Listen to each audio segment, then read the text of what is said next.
नमस्कार मंडळी. तर आज होती आमची ॲनिव्हर्सरी आणि आम्ही खूप छोटीशी अशी मस्त ॲनिव्हर्सरी सेलिब्रेट केली. आम्हाला खूप मोठे सेलिब्रेशन नको होते.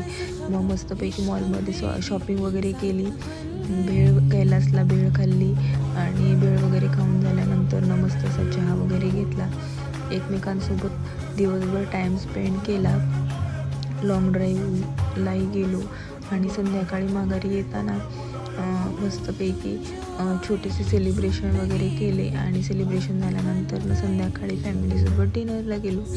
तर खूप छान माझा दिवस स्पेंड झाला आणि खूप मस्त वाटले. तर आम्ही काही जास्त त्या ॲनिव्हर्सरीला प्लॅन पण केले नव्हते आणि मला खूप मोठी ॲनिव्हर्सरी करायचीही नव्हती. त्याच्यामुळे खूप मस्त असा दिवस गेला आणि फॅमिलीसोबतही सेलिब्रेशन झाले. त्याच्यामुळे मला खूप आवडले. तर थँक्यू.